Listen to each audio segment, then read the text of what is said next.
Mm-hmm. You're listening to Good Morning Gwinnett, a division of ABK Media Group, hosted by Audrey Bell Kearney, sharing stories about people and places around beautiful Gwinnett County every day at 9 a.m. Southern living at its best.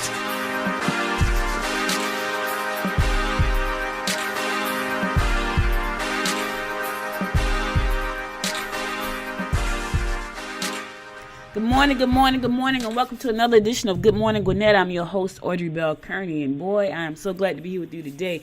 I have had some technical difficulties, I got to tell you. I had a whole bunch of episodes recorded this week that are just not working, so we are on a new platform, and preferably it's going to be the best platform for this show because I got some great stuff I want to share with you about Gwinnett and all of the amazing people and places around Gwinnett.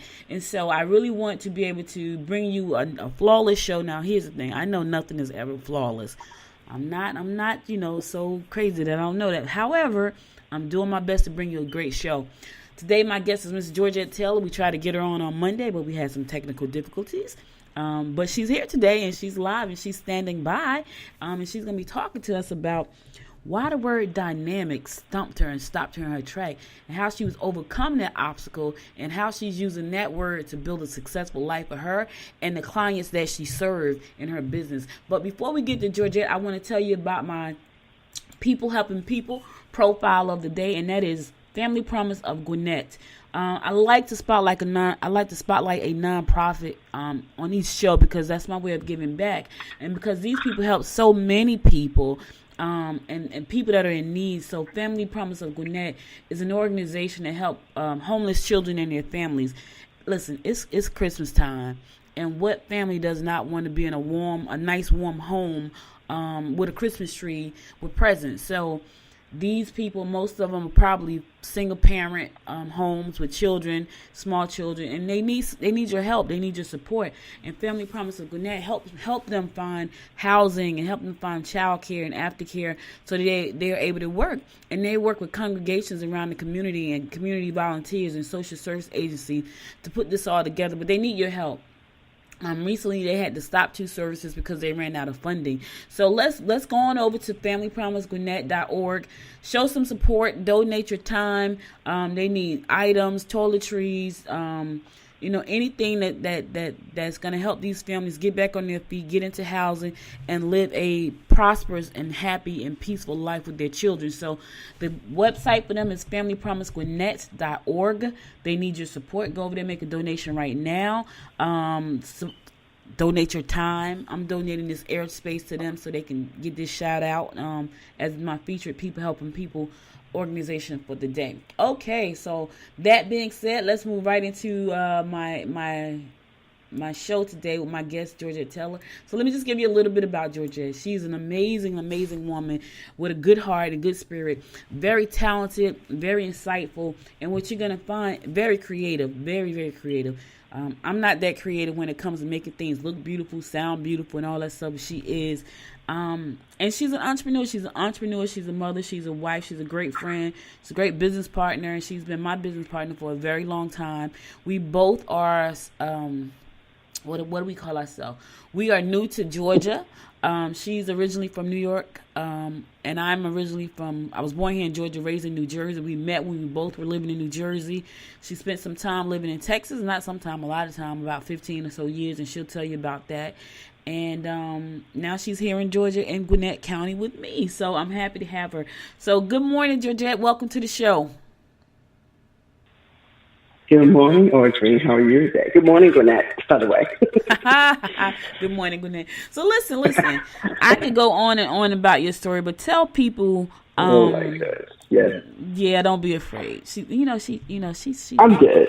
She try to be humble, but she's really good at what she does, and she helps a lot of people. I'm great today. Yeah, she helps a lot of people do a lot of things. So, Georgette, tell people a little bit about yourself. I told them a little bit. Tell them more about yourself.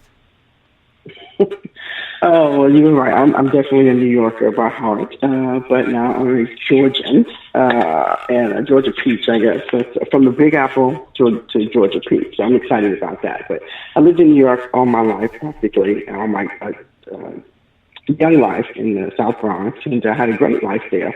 I love my neighborhood. I have great memories from that, playing in the street, hanging out, games that I love to play outside. And I was very talkative when I was growing up. So I know you wouldn't think that right now, but I talked a lot all the time. I had a great life there. I worked there. I wound up raising one son in New York. When I got married, I've been married 25 years now, 26 years. Oh, I'm sorry. I am? Oh, I'm so sorry. Okay. Can you hear me now? Yeah, you just cut it out for a couple of times. Okay. Oh, okay. So sorry about that. So anyway, I moved out of New York into Jersey with my youngest son, who was 9. I was a single mom for a while. Then I got married. I have another child. And I wind up moving to Jersey, and that's when I met Audrey. And we started embarking on a venture for Big Beautiful Dolls, which was the first plus-size fashion doll that was introduced in 1999, the beginning of 2000. And that was my first real entrepreneurial experience. I just worked while I was there in New York and New Jersey for a television station, so I did some television work. And then so my first entrepreneurial really major journey was with Dolls Company, was with Big Beautiful Dolls. And into doing some writing for romance. I was a romance consultant, so I helped women talk about their intimate relationships and intimate journeys in their finding their own self. And I realized that I loved empowering women, not just in business, but in spirituality as well as sensuality. And then I wind up creating Dynamic Life Enterprise. I've had other other ventures, such as you've done many things together, as you mentioned. And I realized I just love being an entrepreneur. So now let's talk about the word. I just constantly do that. Let's talk about the word dynamic. I know you have, I know you said to me, and it's so funny because Georgette invented a card deck. It's called I Am You Are, and she's going to tell you a little bit more about that. But after we talk about the word dynamic and what inspired her to start that card deck. So let's talk about what inspired you to start the card deck, and then you can tell us about the word dynamic. Well, what inspired me to create the card deck was interesting. We had you had another venture. We had a talk show together that we did, and we happened to have a guest on the show. And part of what he did was that he created this kind of guide about your angels. We love that stuff, angels and all things like that. He created a guide for us, and he told us how many angels we had, if they were male. You keep dropping off, G. So I remember being on the phone. Okay, I'm sorry. Let me get on my regular phone. Hold on a second. I don't know why this is giving me a problem today, but it is just technology. Hold on, let me get off of this. See, that's what I'm saying. I apologize. Can't do without technology, but we sometimes just have to roll with it. Okay, can you hear me better? Okay. Mm-hmm. Okay. So we were on this talk show, and the gentleman offered to do a not so much a reading, but like a guide to our angels, to how many, and basically the guide said how many women angels you have, if you were, if they were male or female, and at the end of it, it was an angel, a message for you, telling you who you are or what you represented. And I remember distinctly being on this phone, and he was going through our session, and he was telling me, and we were looking through it, and at the end, it said, my angel message was that. It said, you are dynamic. And I remember distinctly thinking to myself, he cannot possibly be talking about me.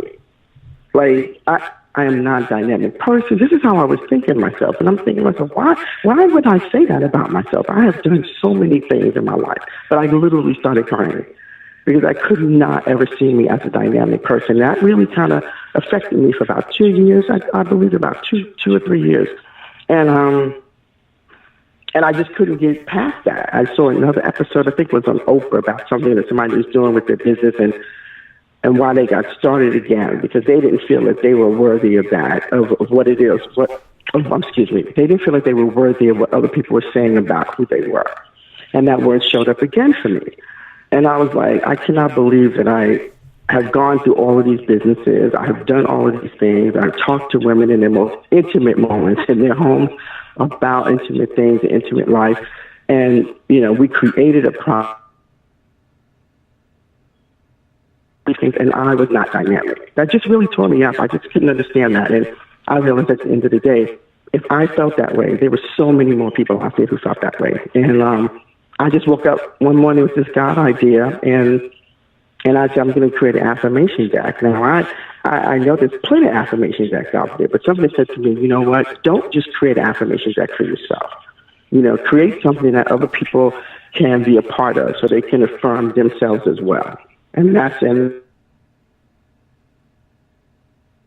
came about it. And for me to kind of solidify that word dynamic for myself, I decided I was going to rebrand my own business, because I had a business under a different name, and I was going to use dynamic life in that business, that word dynamic, so it can always keep me grounded, so that I always know that is part of who I am. That was really, really hard for me to do. Dynamic was a big word for me, so. And that's how the Dynamic Life Enterprise Company came about, and I created it as a life empowerment company for people who realize that they want to have resources and things to help them to empower themselves. And I use the word empowerment as an inside, from inside out.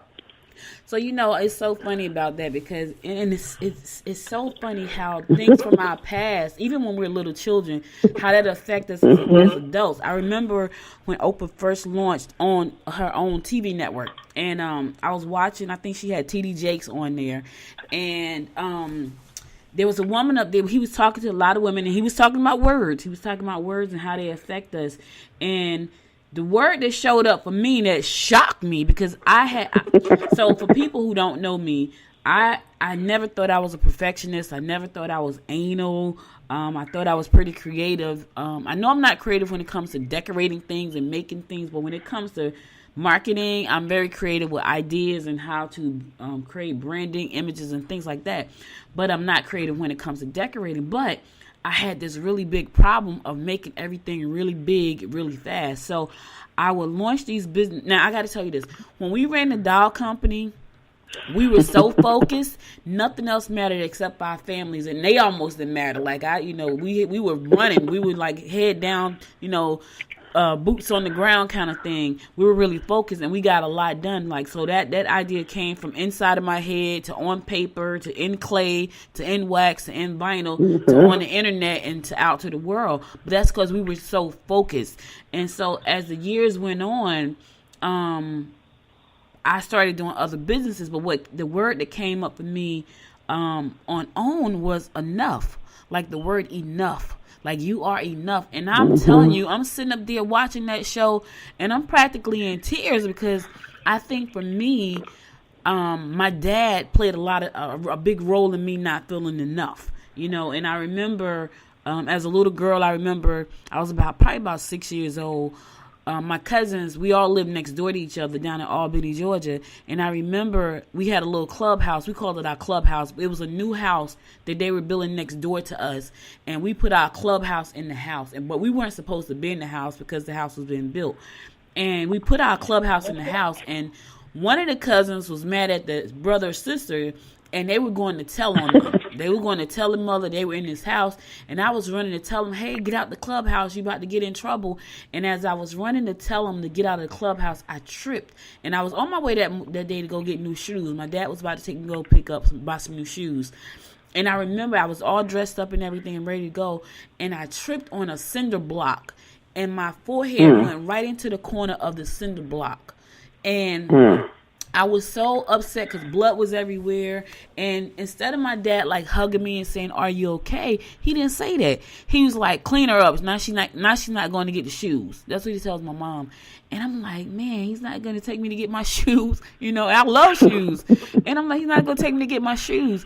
And so a lot of my anxiety about making things bigger came from not being enough. So I would start business ventures, and before I could even launch them, they had 100 million moving parts to them that became very overwhelming. So I know the power of words and what they can do to you and how they can hold you back, because you don't think that a word could hold you back, but my word was enough.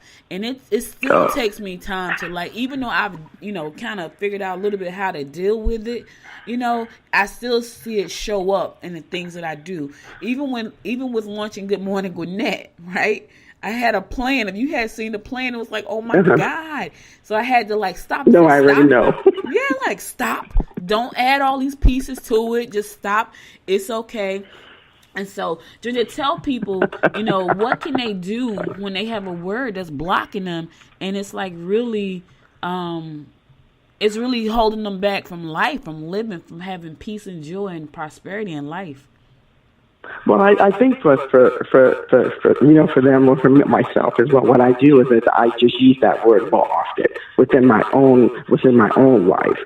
The thing is to get to that word, because you may think it's one thing, but you have to dig a little bit deeper, to find it. I know for me specifically, when I found dynamic, I couldn't understand why it was that word. So what I did was I looked it up. I looked at what it meant, and I realized, hey, that is part of me. That is a word. There was another word, significant. It's a huge word in my life, being significant, for the thing that and for some people it's worthy. For some people it's just, being happy. I mean, it could be a very simple word. You have to go dig back and find out where that word stems from. Why don't you feel that way? And what I do is I write it down. I put it in a sentence. I put it in a statement. But I try to sit back and meditate on that word. Why does that word mean so much? Why is that word stopping me? Or is it a word that's stopping me? Is it something else? Is it a different word that shows up? Because it's not so much significant didn't show up for me until currently now. Mm-hmm. I think dynamic was my life for my word for like the beginning of last year till maybe the middle of this year, but significant showed up for me again too. And so you have to you have to look at the word and figure out where that's coming from. Because you didn't find that word for yourself until many years later. And you didn't think that it would represent what it was with your father.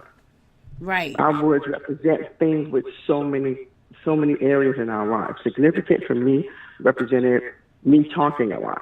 Like what I had to say was significant enough. And I was like, well, how did that match up? Then I realized, oh, well, I talked a lot. Okay. And sometimes you have to find a person. You have to find a person that you can share that with. So you can have those conversations, because the other thing is that we don't ever have those conversations with other people. Right. About certain things. There has to be a key person. It has to be somebody that you trust. It has to be somebody that maybe doesn't know you as well. They can kind of give you more feedback. But even if it's a counselor or anything like that, just find somebody else that you can share what it is that you're feeling. And then, then you can talk through the process and see where that's coming from. Because it's not something that's just so blatant for some people. Right. It's not just out there in the open and say, oh, yeah, that word means that. Sometimes it just takes a little bit of digging. You have to be able to spend time with yourself and just go back to your life. I remember a person did this for me. And for me, it was talking. So I always had a feeling of not being able to voice my own opinion. Right. On what it is that I had to say. Mm-hmm. That was very challenging for me. So what she did was that she asked me to write down the situation for myself. Mm-hmm. She said, I want you to go back to school. And the areas that bothered me were in school. My teachers always said, you talk too much. Why are you talking all the time? She had me write a letter to them. After I wrote the letter to them, then I had to write a letter to myself as a young person based on why I felt I talked too much or why that affected me. And I read the letters back aloud because I got to see, wow, it wasn't so much that they were saying I couldn't talk. It was that, or that my talking was bad or my talking was disruptive, because they were trying to run a classroom. So right. It wasn't, and I took that as negative. I took that on myself as it being negative because they didn't want to hear me. They didn't want to hear what I had to say. What I had to say was not important. But I always come back to this quote with Wayne Dyer. You know, I love Dr. Wayne Dyer. And it says, when you change the way you look at things, the things you look at change. Amen. And when she had, and when she had me write that down, it made me change the way I looked at those situations. And it wasn't about the fact that they were saying, hey, stop talking or don't talk. It was the fact that they couldn't do their purpose because I was so busy trying to, you know what I'm saying, talk, do what it is they were trying to do. And they were just trying to teach us. And you can't teach if you have somebody talking all the time. I get that now. But back then, you know, it was really detrimental to me. You know, I wonder what my dad word would be.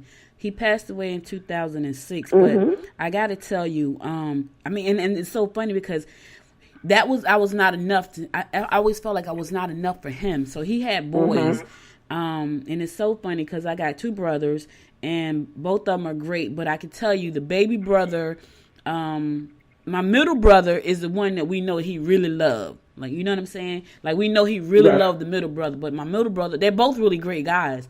And I could tell from talking to my baby brother, he kind of had the same kind of issues with my father.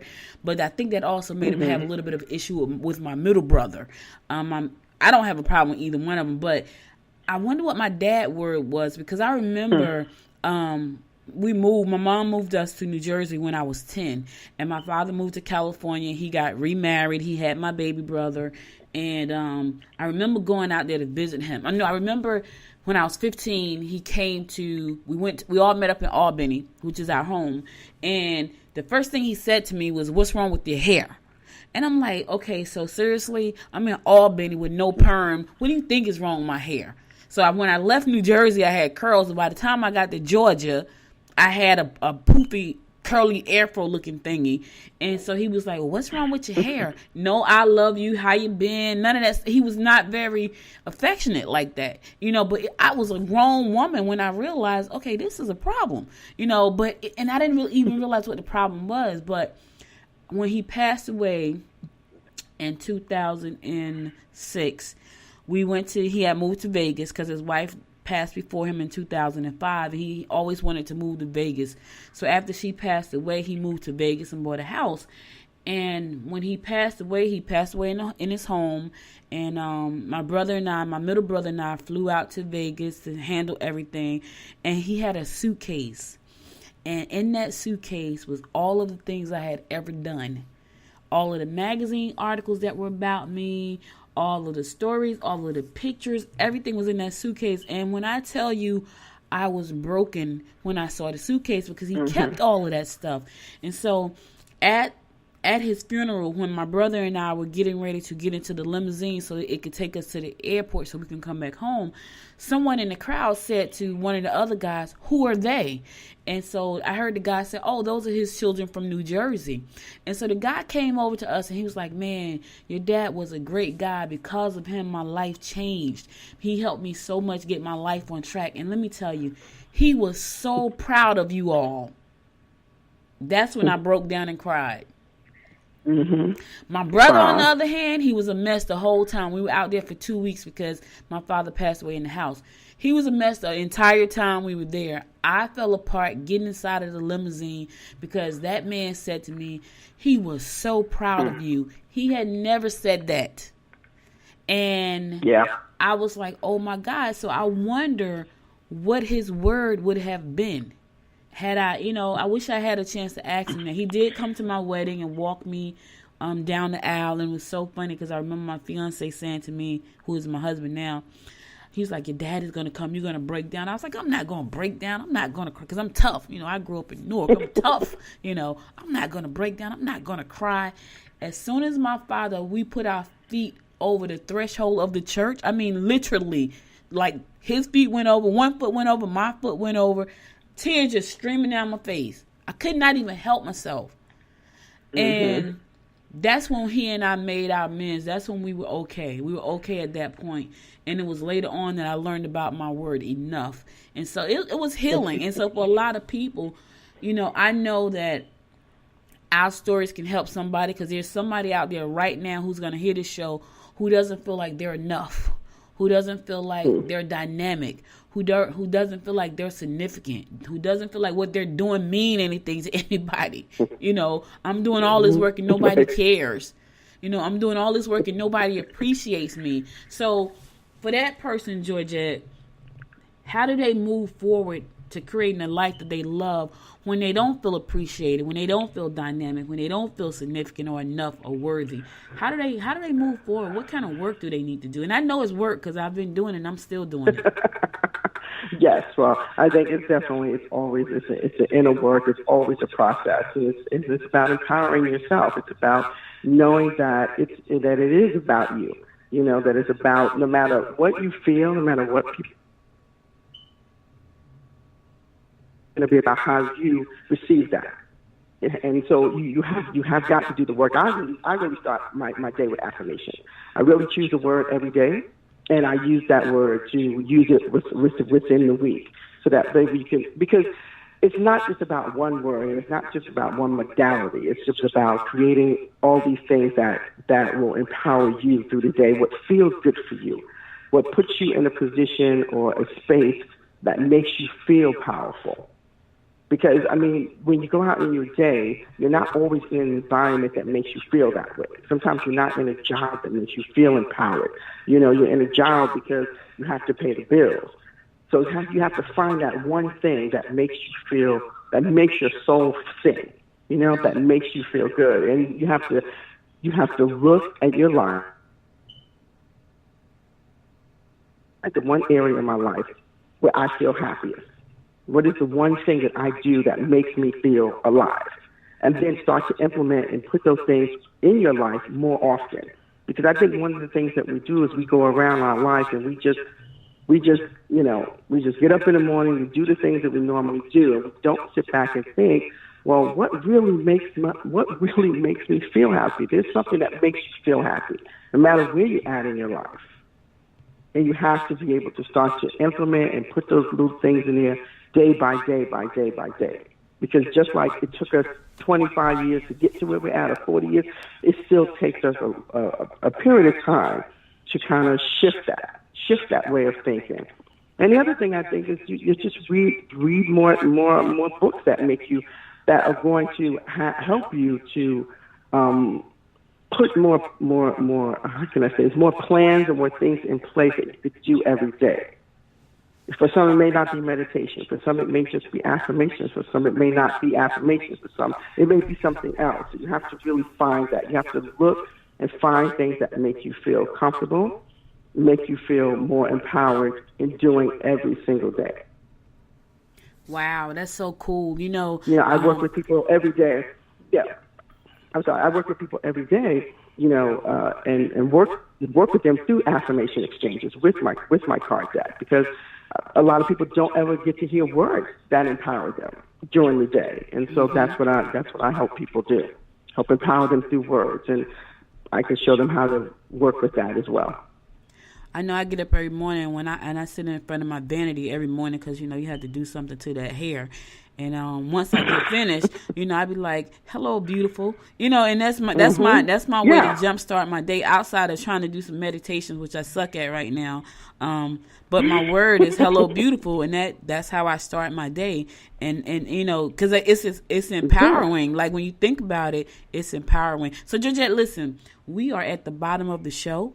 Please tell people how to reach out to you and contact you so they can find out how to get their words going and that positive speak that they need to talk to themselves every day and do. Every day and do. Yes, you can reach out to me at Georgette at dynamiclifeenterprise.com or at www.dynamiclifeenterprise.com. I look forward to hearing from you, and if you want to have a free session to work on, use affirmations more in your day, as what you said, in your mirror every day, place words around your house every day, or just have somebody to be able to honor the beautiful person that you are inside. We can work on that. So just email me at Georgette at Dynamic Life Enterprise. Also, when you go to Dynamic Life Enterprise, there is a free infographic. You can sign up for it to get that, and it'll also describe 5 ways that you can use affirmation. So that can help get you started as well. Well, thank you so much. My guest today, Miss Dynamic Georgette Taylor, CEO and founder of Dynamic Life Enterprise. She has given us some great information. I hope you take her up on that. Go to www.dynamiclifeenterprise.com. Get the free download because, listen, you can take those 5 steps and get started today. But if you need some more help, you can reach out to Georgette and she'll be happy to help you. Again, Georgette, thank you so much for being my guest today. I hope you have a wonderful, wonderful holiday, and I'm sure we'll be talking again soon. Listen, I'll be back on Monday with another great episode at 9 a.m. Good morning, Gwinnett. I'm your host, Audrey Bell Kearney, and until next time, make it a great day. Happening around Gwinnett. If you missed an episode, you've been listening to Good Morning Gwinnett. Make sure to tune in daily at 9 a.m. Eastern Time to find out what's happening around Gwinnett. If you missed an episode, go to www.goodmorninggwinnett.com to catch up. If you like this episode, go ahead and subscribe to the show now and share it with your friends.